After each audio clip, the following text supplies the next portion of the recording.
Blessings, everyone, and welcome. This is Pastor Dean Brown. I am so glad that you could join us for this wonderful broadcast. I am here this evening with Racquel Ambersley. Racquel is a wonderful, wonderful gift of God that I've had the privilege of meeting and talking with a number of times. She's the author of a wonderful book. It's a 21-day devotional, Changing Seasons, Transitioning from Fear to Faith. But what really made me take notice of her was the fact that she started using the term faith walker. And I was very, very interested in finding out, where that name came from. And I was pleasantly surprised when she began to share her story. Well, welcome, Racquel. Thank you, All Pastor right. Dean. So we're going to start off by, first of all, asking you to just tell the people a little bit about yourself. Well, as Pastor Dean said, my name is Racquel Ambersley. I am an educator by profession. I've been saved for 24 years, love the Lord, love ministry, love God. And I just developed recently a new passion for the things of God and for growing in faith and just, making that progress. Because before, I would have said to you that I was a child who was very, very fearful. Everything, I wouldn't want to try anything new because I don't want to fail, because I'm so fearful. And so this journey of faith has really just shifted who I am. And so when I'm introducing myself now, I say that I'm an educator, I'm a child of God, I'm an author, I'm a speaker, but I'm also a faith walker. I happen to like that terminology, but I can't steal it. Because if I stole it, everyone would know where I got it from. They have a saying that basically says, the first two times I tell it to somebody else's, after that it's all mine. But Yes. this one is taken, so I'm going to behave myself. But you mentioned, though, that things have changed with you. Tell us a little bit how that change came about. What started it? And tell us a little bit about the process that brought you to where you are now. Well, that change came about, I guess, just out of a desire of not doing things the same way. Right. So I remember it was a New Year's Eve. I was just sitting, getting ready for watch night service. And I was just thinking to myself, here we go again. Into another year I'm going to enter. Is it going to be the same as before? Right. And I just said, Lord, I really don't want to enter this next year with the same thing. And while just being there, I just started searching YouTube. I just started looking for encouragement. And I was listening to a sermon by Pastor Michael Todd. And it is so amazing that a few years later, Pastor Michael Todd did a series on crazy faith. Right. But in that time, he was talking about planted but underqualified. And somehow that struck a chord with me. I felt like I was planted. I felt like God was calling me, but I didn't feel qualified. I didn't know what it was, but I somehow just didn't feel qualified. And as I listened to him, and he said that sometime the Lord will tell you to go, and you might have questions. And he doesn't answer the question, but he gives you instructions. Right. And I said to myself, you know what, Lord? I'm not going to enter 2019 the same way. And I made a decision that I'm going to make a change. And I remember in the early days when I went back to school, I said to my friends, I want to do a vision board. I've never done a vision board before. I've heard about it. I just felt like it was something that I didn't need to do. Right. Mm-hmm. I did a vision board. At that time, I really didn't really know. I was putting things on vision board. But I remember putting, I want a new job. I just want something new. And I think from that, I started just going on different search. I started doing coach training. I started doing speaker training. And I remember when I started doing the coach training, the person asked the question, why are you here? And I said to her, I'm not here because I so much want to be a coach. I'm here because I'm searching. Right. I'm here because I want to know what the Lord wants me to do. And I'm preparing myself for whatever he wants me to do. Right. In that year, Montego Bay New Testament was having Keswick, and I somehow, didn't find Keswick very attractive before. So when I went on the Monday, because I didn't go the Sunday, when I went on the Monday, I said to myself, I'm not going to stay. But something said, yeah, man, stay. I went to the front of the church and I sat down. Lo and behold, do you know who was the pastor that was preaching the word? It was Pastor Dean Brown. And you That's were yours truly, in talking case you didn't know. you were talking about rebuilding the foundation of faith. And you were sharing the story about heroes of faith and you were emphasizing about Abraham. And as you spoke, it's not that I've never heard about Abraham. It's not that I've never heard about faith. But somehow I recognize that I was not living a life of faith. Even though I have been saved for a number of years, I was just living, just being a Christian and going and doing the ordinary. But I was not extending my faith and allow the Lord to do what he wants to do in me. And as I sat there and I listened to the word, it just connected in a different way. Tears came down my eyes. And I said, I want to live that life of faith. I don't want to just live the life or read about the life of other persons who have Right. lived a life of faith, Right. but I want to be a representation of faith in Amen. today's world. You know, that's interesting because I think every one of us have that moment in time, or at least hopefully we all will get to the place where we have that moment in time. Because for you, it was an issue of faith. For me, it was an issue of holiness.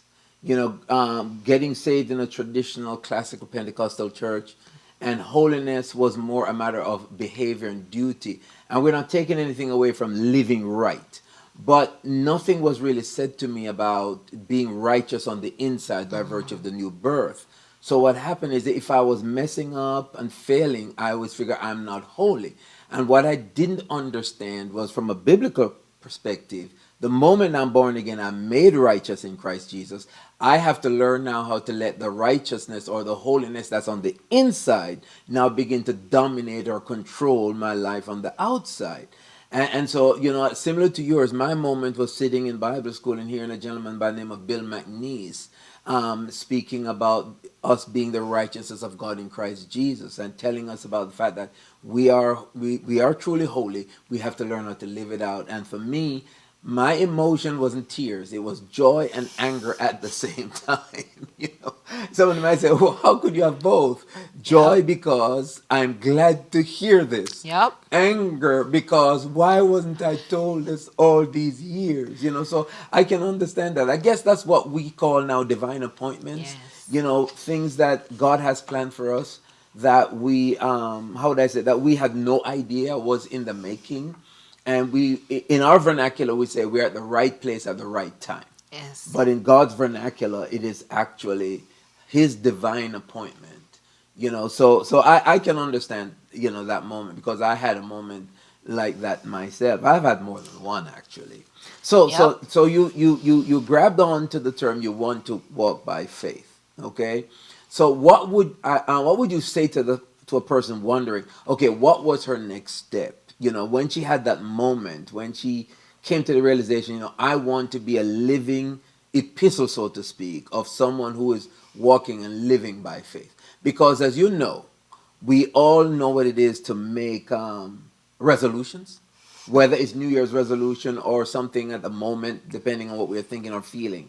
But it's another thing to carry that beyond the moment. So, what was your next steps? What got you to where you are now? We're going to talk about that in a minute, but how did you get from that decision to the practical application that ultimately led to you writing this book and speaking in churches and some of the other things that you're now doing? Well, as I went on the search, I just wanted to understand what really is faith.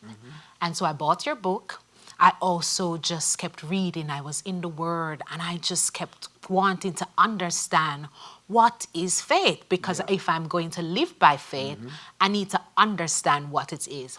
And as I went on this search, there was just this, I don't know if it is a feeling of just not being fulfilled anymore, Okay. not being satisfied with where I was anymore. And so there came a point where while I'm reading, while I'm saying to the Lord, yes, you know, anything you say that I'll do, I'm just going to say yes to it because that's what faith is all about.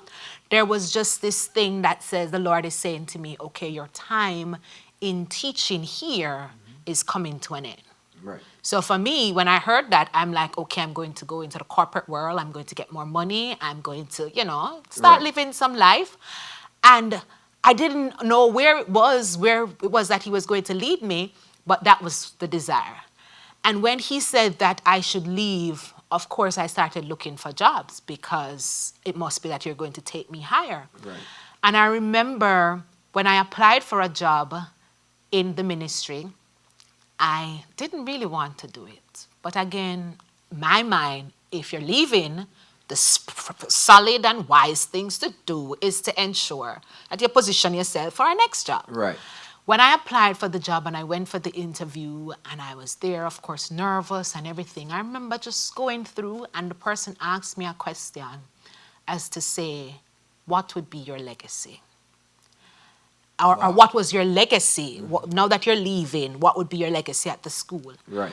And I remember, I don't even remember what I said, but I just remember what he said to me. He said, that would be your legacy? And that question stuck with me. And it had me thinking that if I'm going to develop a legacy, what's that legacy that I really want to leave? And that legacy for me, as just growing in faith, was that I want to leave a legacy of faith. Right. Just like Abraham, when we read about him, we said that, he's really a man of faith. Like Right. Noah, we said the people of faith. I wanted to leave that legacy. So I just continued reading. I continued reading the word. I continued reading books. I continued watching sermons.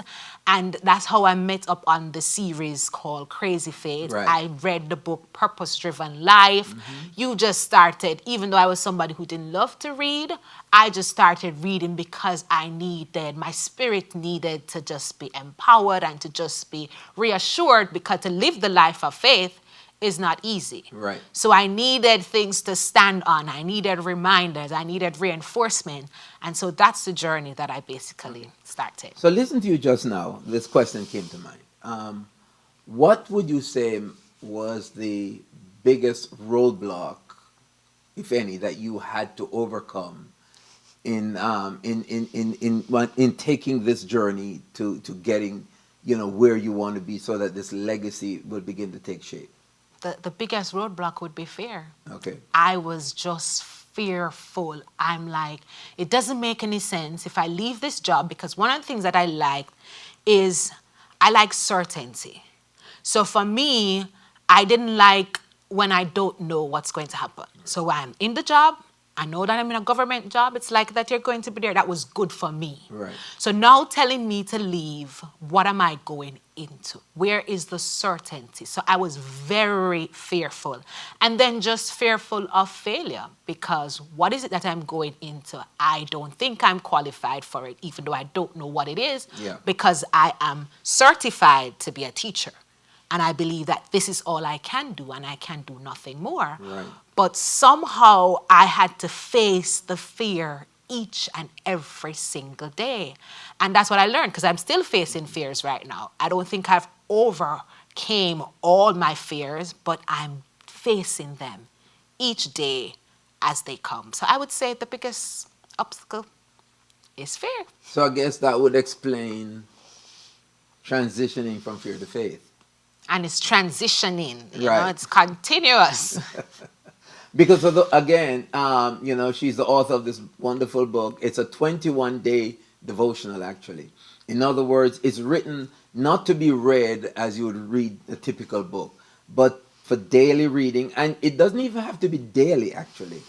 Something a nugget you find in here. The idea is to stop, meditate, internalize, apply it. Am I correct? That's correct. The idea here being that it is going to transform your life, because that's what she means when she says transitioning from, you are in this place right now, but you want to get to this place, and therefore now there's a process that leads to that. Now, how difficult was it to write this book? And let me explain why I asked the question that way. I know my journey in writing a book was long, and here's why. Because many times I sit down to try to write it, and it just seems like I was always coming up on a roadblock in some way or form. And I went on a trip and I met up with a wonderful gentleman for breakfast. They actually invited me first to a what's the word I'm looking for? It was a Saturday morning Bible study of millionaire Christian businessmen. Okay. And it was a very interesting experience. I won't even go through all that. But after we were done, we went to eat. And when we got to the restaurant, I ran into a gentleman by the name of John Mason, who wrote some wonderful Christian and motivational books. And so we ended up eating together because he was a friend of this gentleman who was hosting me. And so I happened to mention my difficulty in writing. And he said, Pastor, I know your problem, and I can tell you the solution so long as you're not going to get offended. And I said, please speak freely. And he said, the reason you're struggling is because you are not an author. And of course, that when you hear that, it makes you feel like, whoa, you know. He said, you're a pastor. He said, an author can sit down with a thought and just sit in front of a, typewriter or whatever they're using. Typewriter really dates me, doesn't it? Right? Computer or whatever you're using, and just write. He said, you're a pastor. And he said, so when I read your book, I should feel like I'm sitting in your service, listening to you minister to the congregation. So he said, next time you sit down to write, okay, don't just do that. Just talk to your congregation. Picture your reader as your congregation. And just the same way you would minister to them, minister through the book. And Wow. that made the difference. So when I started taking, my transcriptions and started formulating a book, it became much easier because I was picturing myself speaking to a congregation of people as opposed to an author just trying to communicate a principle or truth. John Mason wrote An Enemy Called Average. He really helped me. So tell me about your journey in writing that book. What challenges did you have to overcome? To be honest, I wouldn't say that it was difficult to write the book. Good for you. And I think it wasn't difficult because I didn't start out writing for it to be a book. Okay. While going through my journey and while being discouraged, while struggling, I think the Lord was just having me write to encourage myself. So it's like journaling? So it's like just like journaling. Okay. Yeah. Mhm. So I was just writing, I guess, just recognizing that, you need to identify the season that you're in and just saying to myself. So at that point in time, I didn't have maybe chapters or days, but just writing. When you talk about uncertain moments, so when I was going through the feeling of uncertainty, I was just writing to encourage myself. And when the opportunity came for it to be a book, I think that's when it became difficult. Right. So I had some information before, and then when I thought of, okay, this is for a devotional or a book, then it has to sound a certain way. But even hearing you a while ago, I'm saying to myself, if you notice how I wrote it, it was if I was speaking to somebody. Exactly. So without knowing that, I guess because I was encouraging myself, I wrote it in such a way that I was encouraging me. And so it was not that difficult. I think more it was trying to get to 21 days or whatever amount of days that I Right. wanted to. But somehow I'm glad it wasn't difficult because even when I read it back, I'm like, this could not be me. Because I wouldn't consider myself an author either. Before I would say I'm not good in English. Right. I don't like writing. I don't like reading. So how is it that I'm going to write a book? But just from a place of the Lord know that maybe if he said to me, write a book, it would have been difficult. But taking you through the experience, having you making those notes, speaking to yourself, it became easy now to put it together to just speak to others. Yeah, because I remember when you sent it to me to read through before it was published. That's pretty much the picture I got. It felt like you were communicating things that were real to you, and I think it was easy for me or anyone else to identify. You use some very interesting terminologies. For example, one terminology you use in the book is faith muscles. Okay, talk about that a little bit. Well, because as I said, I'm somebody who is fearful. I'm not fit at all. So in my mind, I'm like, if I'm going to become a faith walker, if I'm going to become somebody who's going to walk by faith and talk by faith, I need to build faith muscles.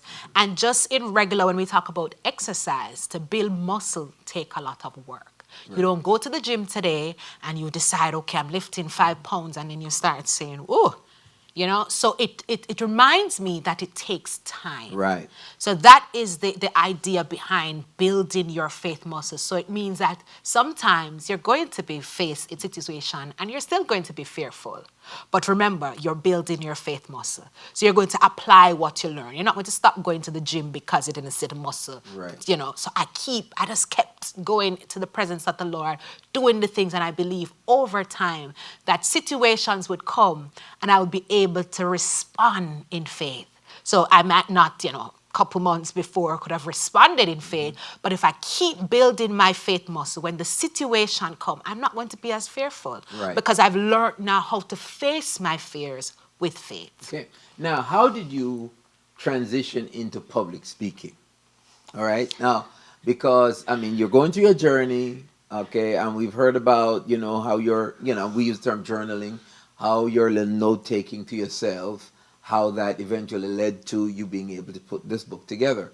But now you also now are speaking in churches and at other events. Okay, so tell us about that journey, because I mean, it's one thing to get over your fears in an individual environment, but when you're now going before people, all right, that's a whole nother you know, challenge. Tell me about that. Well, I don't even think I planned it, but I think that came through coaching.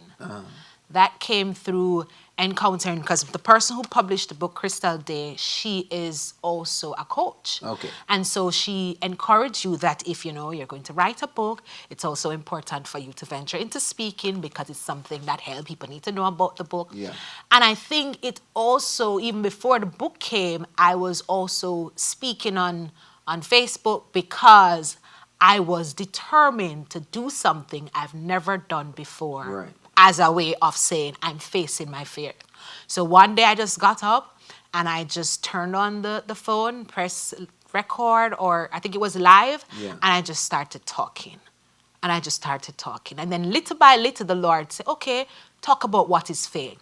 And one of the things I remember when I was younger, that I used to teach in Sunday school. And I remember that I remembered it better when I taught. Okay. Even in studying, I don't just study and go like this. Okay. I actually walk around and I teach myself and I write on the board and I act like I'm in a classroom. Okay. So I recognize that by speaking or teaching or talking, I remember it better.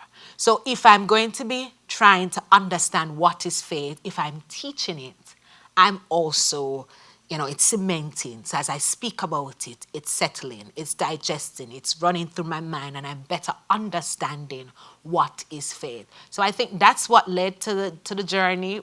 Believe me, there are many days when I don't want to do it, but I think just doing that one live started that journey and has gotten easier, to be truthful. So, hello everyone. I told myself that I would do something that I've never done before. And it came to my mind, why don't you go live on Facebook? So today, here I am, live on Facebook.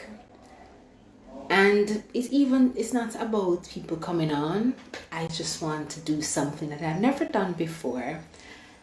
And I'm feeling good because I'm actually doing it.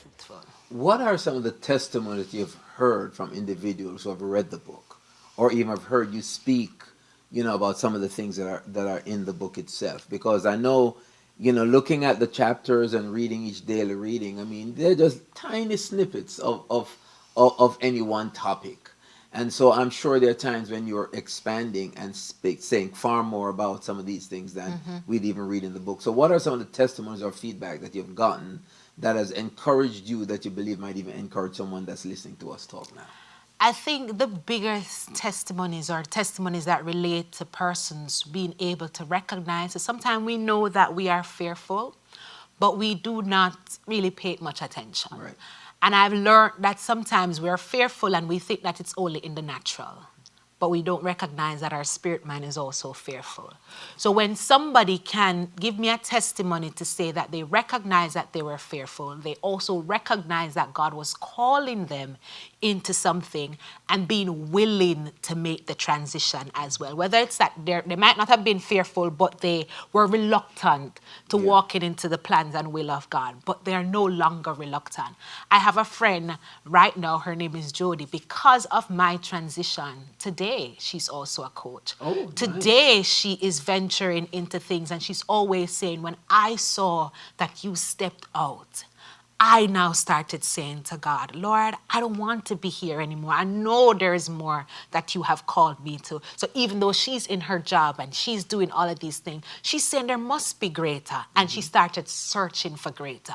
And there are other persons, and that I think is the biggest testimony. The fact that now you can start saying, Lord, what more do you want from me? I don't want to just be an ordinary servant. I don't want to just be an ordinary Christian. I want to step out by faith and do whatever it is that you want me to do. Though I may not understand it fully, I'm willing to take a faith step. And I think that is most important, because one of the things too, as I learned about faith, and coming from your definition where you say that faith is action, and I add to say that it's a point, when you get to a point of faith, you not only live a life to impact others, but so that others can impact others and others impact others. So there's a ripple effect. So other persons can now say, I'm not going to stay in my comfort zone anymore. I'm not going to be afraid of failure. I'm going to be seeking God to say, Lord, what you want me to do is what I'm going to do. And though it might hurt, though in the initial stage I might be fearful, I'm going to be willing to take that step. And I think that for me is one of the biggest testimonies. There are so many persons who have taken steps of faith, and that is just remarkable. Now, folks, before I ask another question, let me just again remind you we're speaking about her wonderful book here, Racquel Ambersley's book, Changing Seasons, Transitioning from Fear to Faith. Now, the book is available on Amazon. Yes. All right. Any other platforms besides Amazon? No. Okay, and you can get both a hard copy as well as a Kindle version. Yes. At Amazon. So you just go in there and you can put in her name, and of course her name and all the information is on the screen. But again, just make sure that you go and you get a copy of this book. Now let me ask you what might sound for some like a silly question, but to me it's an important question. Why should someone get this book? Well, I would say if you're somebody who is fearful, if you're somebody who is stuck, if you feel uncertain, but you know that you want to walk in the will and purpose of God, or you just want to live a life of faith, I would say to you that this is a good start in connection to just reading the word and praying, that having this to just guide you, because it not only has reflection and scriptures, but it has call to actions. Some simple things that I have implemented that has helped me to make the step of faith.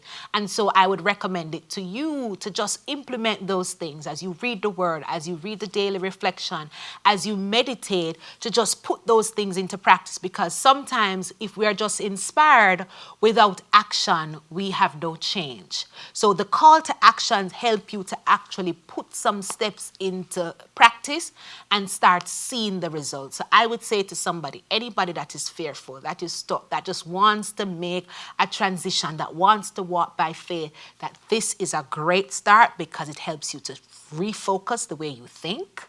Because that's one thing that we have to learn to deal with, our mindset. So just to transition in the way we think, and just to help you to face your fears each day so you can walk in the will and purpose of a God that God has for your life. Now, she said a lot right there. But one thing you said, I don't know if you realize you said it, if you're inspired without action, you can have no change. In a nutshell, you said a whole lot with just those words. If you're inspired without action, you can have no change. Now, one of my favorite groups of people to speak to are teens. Okay, and very often we speak to teenagers. The world uses the terminology. They're trying to find themselves. They're at the transition stage in life where they're trying to figure out, okay, what do I want to be? What do I want to do? Today they might want to be this, tomorrow they might want to be that, or or day in and day out they have no clue. And then of course, as they're progressing in school, they are forced to begin to sometimes make transitions or decisions, I should say, even before they're even ready to define what they want to be. Now, in the context where I live, it's a little bit simpler, I would say, simply because most of our young people don't have to decide until they're actually in college, to determine what major they want to do. But dealing with kids from a Jamaican context, and you deal with that far more than I have dealt with them. Many times from a high school level, they're asking them to make a career choice direction, and in speaking to a lot of them, they're frightened, they're very uncertain, and especially in our time where sometimes there's more emphasis being placed on the education or the book learning portion of education rather than even motivating kids who might not be book smart, but they are technology smart. In other words, they may never be able to be your highest achieving child or student when it comes to your typical book things, but put something before them to repair, okay, and they're geniuses, but many times that's not celebrated. What do you say to teenagers who are in that point in their lives, who are looking for direction but are uncertain? What can you say to them that can help them in their journey towards certainty of their future, or even starting to build their own legacy? Wow. To speak to teenagers, even though I'm a teacher, is something that's hard. But I would say to a teenager who you're uncertain, you don't know what it is that you want to do, it's okay. It is okay. And to make a decision now doesn't mean you can't change that Right. decision. Because sometimes we feel as if, oh, if I go into this field, what if I don't want to do it? That's okay. There are so many persons I've saw I think it was a meme where they said, when I was 6, I wanted to be a doctor. When I was 16, I wanted to be maybe an engineer. Now I'm 23, I want to be a YouTuber. 20 years ago, that was not a thing. Right. So if you now say you want to be a YouTuber, you want to be a web designer, that's fine. So just continue to know what you're passionate about. Get involved in as many things as possible. And even in school, if you have to make a decision, make a decision. But just be okay with the fact that if life comes and I have to change and I recognize this is not where I'm supposed to be okay with making the change. Okay, wonderful. Now, tell me something. Um, you spoke about the young lady that helped you with the book, and you said she is a coach. All right. Now, have you found yourself in a place now where others are pulling on you to be a mentor to them? Tell us a little bit about that experience. So as you say that, as part of the transition, as I said, I did coaching as well. So I remember when she said, what kind of coach you want to be? I'm like, I don't know what kind of coach I want to be. But I find people reaching out now as to things related to faith. I remember my friend sending me a message and she was telling me some stuff and she said to me, they called me Ambi. She said, Ambi, is it that I'm not living by faith? So now, because of just my own experience, they start questioning things like, is this an act of faith or is this not an act of faith? Because she also wants to live a life of faith. So I find people now, as it relates to things related to faith or purpose or passion or making a transition, like people saying, I want to leave my job, but I'm not too sure, or I want to shift from this into something else. You find people trying to say, how did you do it?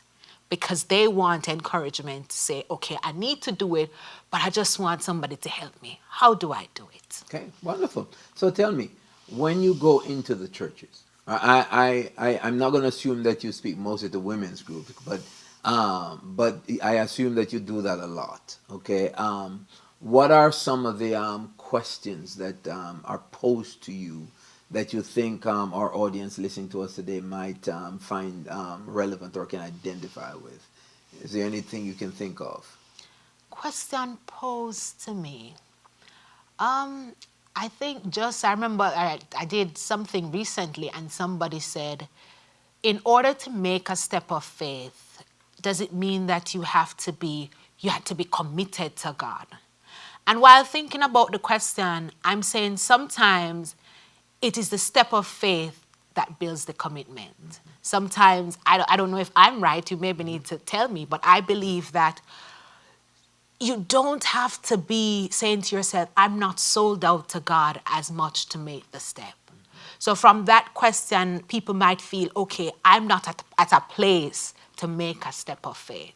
So I'm saying to persons who might be wondering, like, is there a criteria, some things that I need to tick off before I can make a step of faith? I would say the only thing is that you're at a place and you don't want to be there no more. You just want to serve the Lord and you Right. want to please the Lord. And even though you might not have everything together, and more than likely you don't, just deciding to make that step. And as you make the steps, then you start building commitment. You start building better relationship with the Lord. You start worshiping the Lord better. But sometimes we think that we need to have things together in order to make certain decisions. And I think sometimes the decision that allows you to put things together. It's interesting because for me, as you were speaking and answering the question, I started thinking about something that I learned years ago. I had been listening to a minister by the name of Joseph Garlington. I don't know if you've ever heard of Bishop Joseph Garlington. And I first heard him minister up at a church called Redeeming Love Christian Center. And he ministered about significant memorials. For example, Esau and Jacob, were at each other, and then Jacob is running from his brother, and he had that dream with, seeing the angels up and down, coming up and down the ladder, and so forth. And that's a significant memorial. He wrestled with God, a significant memorial. In other words, moments in your life that you'll never forget that changed you. And what I find interesting is that I've never forgotten it. And some of my most memorable memorials, to say that, to use that word or description, came at moments when I was almost giving up. I mean, one, for example, came at a time when I literally was telling God why I needed to backslide. Now, can you imagine telling God why you need to backslide? Because, again, going back to what I said earlier, not understanding holiness and what it was and messing up all the time and deciding, I don't want to be what is called a hypocrite. So therefore, I might as well, since I can't do this right, I might as well just backslide. So I'm telling God my reason. And it was at that moment in time when I had that, oh my goodness, I'll never forget it as long as I live. Walking on the street saying it, and then looked across the street, and there's this Christian bookstore that just opened up. It wasn't there before. Walked in, walking around. I came and I'm looking at the shelf, and picture me stopping, looking at rows of books, and all of a sudden, every single book on the shelf disappeared but one. I'm looking at this shelf, and all the books disappeared except one. And then the one book that did not disappear was magnified. So it'd be like I'm looking at your book, and all of a sudden it's magnified in front of me. And the title was What to Do When Faith Seems Weak and Victory Lost. And as soon as I read it, boom, everything was back to normal. So guess what I did? I bought the book. Didn't have a clue who the author was, didn't even pay attention to the name. The moment was so amazing. I just bought the book and left and headed straight home and just started reading the book. And that's when I realized it was written by a man by the name of Kenneth E. Hagin. Ultimately becoming my spiritual father, who has shaped my life in ways that, only eternity can explain. Wow. And so often we don't realize how important the moments are, that, like you rightly said, we don't necessarily have to be at a place of necessarily strong faith, or even full commitment to be able to step out and do something. We make a decision, we move out, and God helps us. It's kind of like Peter. Lord, if it's you, bid me come. Yep. And he come. So he jumps out the boat. Probably wasn't even thinking, come. Then all of a sudden he notices everything happening. He starts sinking. When he starts You thinking know? about everything. Exactly. And guess what? The Lord didn't abandon him. Nope. No, the Lord actually went, rescued him, and the two of them walked back to the boat on the water. And so we will have our moments up and down. I would say this to anyone listening. You will have your moments. You'll even have your moments where, like your friend asked, is this really faith? Yes. But the thing that you need to understand is that the moment you have that question, the God you serve is ready to give you an answer. I learned this also, that God only expects you and I to use the faith we have. Yes. You know, it's easy to look at Abraham and all these guys in the Bible and say, man, if I only had Abraham's faith, if I only had this one's faith. But you don't have Abraham's faith. You don't have the other person's faith, but you have the faith that's in you. Yep. Every believer has faith on the inside. And so all God is asking us to do is to simply live by the faith we have. And as Yeah. we use it, we grow. And I believe that's part of what you're communicating as well, you know, not only through your book, but even through your own life story. Where do you go from here? That's a good question. Lord, where do I go from here? I think for me, I just want to continue to share the word of faith, to just share and to encourage persons to live by faith, to walk by faith, to not allow fear to control us any longer. Because most of us don't care how you see us singing, preaching, a lot of time, a lot of us are still controlled by fear, but that we will face our fears each and every day. So for me, I think I want to seek more to become a faith coach. And with that is just to help people. Because sometimes if you have somebody to hold your hand, somebody to pray with you, somebody who you know has been on the journey, it might be a little easier for you to take the step of faith. So I want to be somebody's support system and to make it big enough that other persons now can start saying, I want to be a faith coach. Just like how you have persons who teach you how to sing and to do all these things. I want persons to now say faith is something that is important. Yeah. If we're going to walk this Christian walk, if we're going to live the life that pleases God, and if we're going to have impact on people, because people don't just want to see us say, God is good. God is great, but people want to see us believing God for some things, declaring some things, and seeing it come to pass without us wondering or fretting or saying, because then we prove that the God that we serve is God. But sometimes we have been saying the things, so we need to move from a level where we're just saying it. Because sometimes that's all we're at. I believe God is good, but that's all it is, just in our mouth. Nothing about us believe what all of that. So for us to just develop that, and so as a faith coach, I want to pursue that a little more and to hopefully establish where persons will come on board, will say that, okay, just like how I can go for coaching in this, I'm going to go for coaching in building my faith, because I believe that this is important. The spiritual side of me is important like anything else. And so that's what I want to pursue. I want to pursue being a faith coach. I want to pursue speaking more, and hopefully writing some more books. There you go. Now, if someone would like to have you to come and minister for them, how do they get in touch with you? So if you'd like me to come and minister, you can visit my website at www.raimpact.com, or you can WhatsApp me at 423-3413, or you can visit me on Facebook or Instagram, RA_impact. So on Instagram or on Facebook, you can look for my name, Racquel Ambersley, or RA Impact Lives. All right. So your website again is RAimpact.com. raimpact.com. Okay. So all the information will be there. raimpact.com. Now you gave the phone number, but you didn't give the area code. Oh, 876 For WhatsApp. So that's 876 423 423 3413. 3413. So there you have it. So again, if you'd like her to come and minister for you, all right, if you want, you know, and listen, she will come in person, and even within the context of the day today, I mean, I think even after COVID, people are going to take advantage of these virtual meetings. So she'll gladly also minister on a virtual level as well.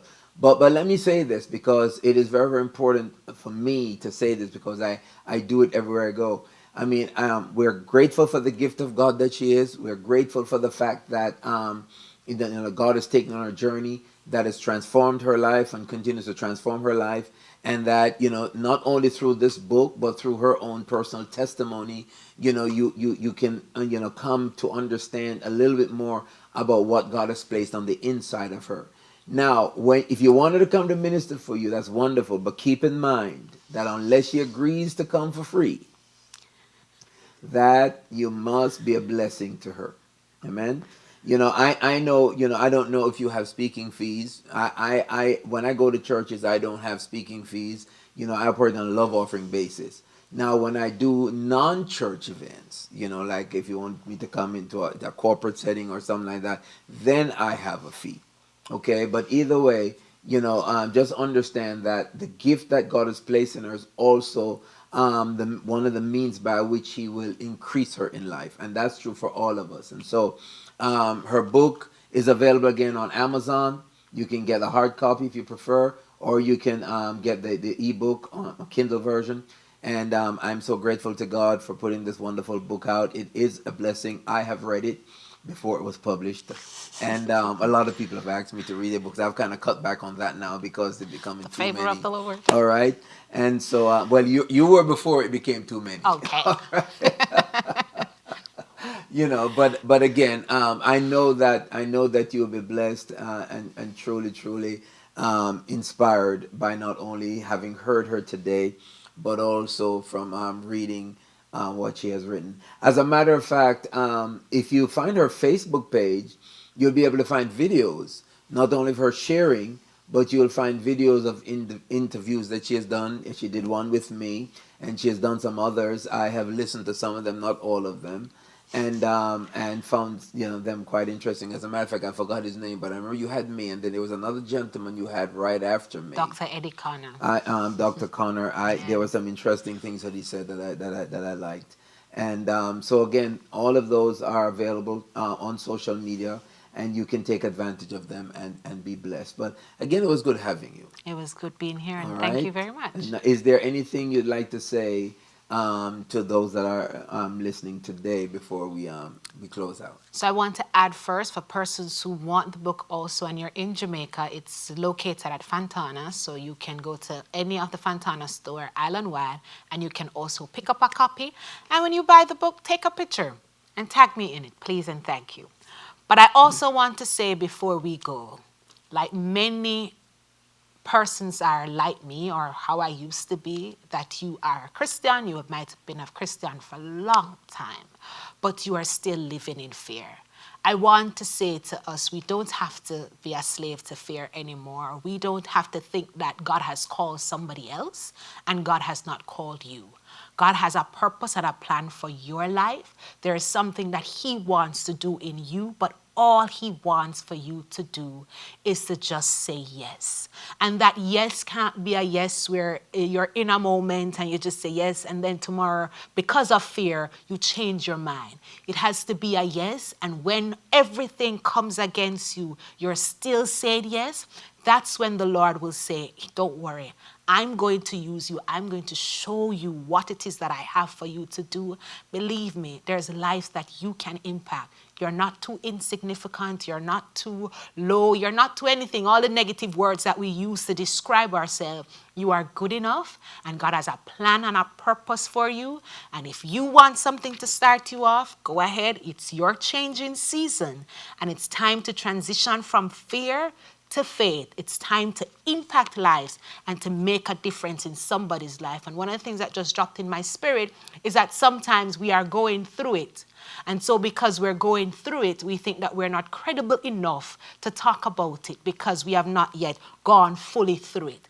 While you're going through, you can still impact somebody's life. So don't be afraid to share your story because your journey matters and your journey can impact lives. Thank you very much. Now, before we go, let me say this. Before we started this conversation, she told me that she much prefers to be in my chair, the one doing the interviewing as opposed to the one being interviewed. But I must say, you did an awesome job. Thank you. Okay, Praise the you Lord. are far more comfortable in that chair than you realize. Okay, and and I was blessed just Bless God. watching you and seeing you share your heart. Thank you very much again for taking your time Thank you. to fellowship with us. Next time that you're going to be in the United States, don't keep your time here such a secret, so I that will. so that we can have more time of fellowship, and you can share your gifting with us here at Christ Alive Christian Center. So for those of you that have joined us, I just want to thank you so very much for tuning in. Again, I'm Pastor Dean Brown. I pastor Christ Alive Christian Center in the Bronx, New York. And I'm looking forward to seeing you in our church services if you're ever in the Bronx.